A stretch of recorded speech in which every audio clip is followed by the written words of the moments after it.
hard to kind of imagine yourself playing basketball in front of 55,000. I was looking at some of the pictures before I came in here, and just like even the backdrop of seeing people react to your shots and stuff, so it's just really cool. And just the way people support women's athletics here in the state of Iowa, I think is pretty incredible as a whole, but obviously women's basketball especially. So I'm just lucky that, I get to play here and put on an Iowa jersey every day. And, they're not just coming here to be a part of, a historic moment. They're in the game. They're invested. They're cheering. They're loud. They know what's going on, and that's what only adds to the fun for all of us. How did the weather affect you guys as players? It was a little windy. The cold was perfectly fine. Like, it was a bit chilly. I'm thankful we play an indoor sport. The wind, for sure. I promise I'll never airball again a free throw. But yeah, the wind took it on that one. But I mean, I told the team before the game, DePaul's dealing with the same thing. Like, that's not an excuse. And get to the basket early. Find ways to score. And obviously, I don't think our 3-point shooting. I don't know what the final number was. I don't think it was all that great, but.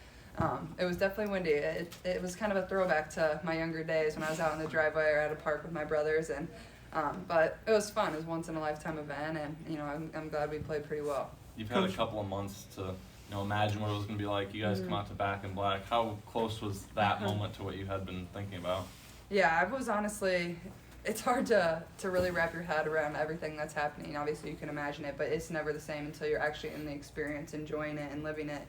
Our team was kind of giddy, getting ready to walk down the tunnel just because, we understand this is, a once-in-a-lifetime thing. Yeah, it's the same coming down Carver Tunnel, but this is a different thing we've never experienced, and running out to 55,000 people. We've never ran out to really more than, I think, 20,000 at the Final Four, so more than double that, and just a special experience, and the amount of people just screaming for us is just, it just kind of takes your breath away for a moment. Coach Bluter said that she went to Beth Getz about a week after the Final Four with this idea. When did you hear about it first? Well, my teammates would tell you I'm always in the know about a lot of the things. If you want information, they come to me. But actually, Coach Bluter kept this a pretty decent secret from me. But I think I knew before the rest of the team, and I was like, oh yeah, like, we're doing this. Like, it was just a great idea by Coach Bluter, and she, administration, obviously Beth got behind it, but the people that don't really get the credit are the facilities people. Like, they're here working so hard. They were here last night putting everything down, even the day before that, drying up the court. I mean, so much goes into it. I mean, there's heated benches, there's hand warmers, they rented, that's not our normal court. They rented that court. They decaled that court. They put in a lot of time and effort, and they were going to make this happen. I know they told Coach Bluter on Thursday when we were deciding, are we going to go inside, are we going to play outside? They're like, we're going to wake up at 4 a.m. if that's what it means to be able to make this happen for you and your team. And I think that just is very selfless.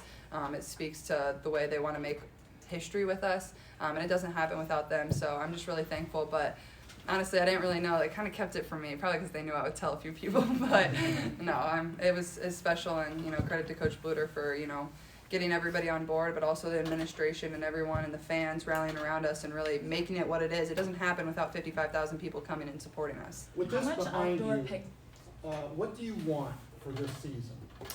Yeah, I think the biggest thing is patience and taking it one game at a time. I'm treating this year like it's my last year. As I come into the day, I want to go 1-0 every single day. I want to have a great practice every single day. I want to soak up every single moment that I can. I'm not looking too far ahead. Obviously, my goal is to be a national champion. That's what it always is.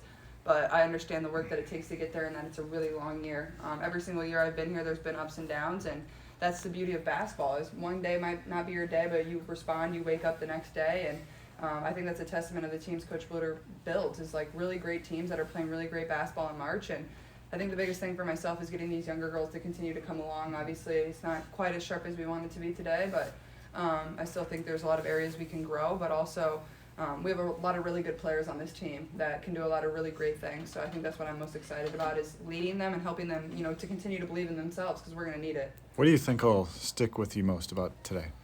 Stick with me most? Honestly, a lot of things, but I think just like our kid captain, it's different when you are able to meet them and understand their story, and she actually has a personal connection to our associate head coach, Jan Jensen. So, she just got re-diagnosed with cancer, and nobody is happier in the world to be here than her. And that, I told Kate, after she talked to us and Coach Jay kind of told us her story, I'm like, you should never, you should come into every game and understand, it doesn't matter if we win or lose. It doesn't matter if you score 30 points, it doesn't matter what happens. Like, that kid is living her life to the fullest, and she has something that is really bad in her life, and we're lucky enough to play a sport, and she would do anything to do that again. You know, she was a swimmer, a great swimmer, and she's not able to do that right now. So I think being able to get to meet her, and she gave me her little player card, and it says favorite Hawkeye, and it says Caitlin Clark, and I know I'll keep that for forever, and those are the moments that you kind of keep for forever.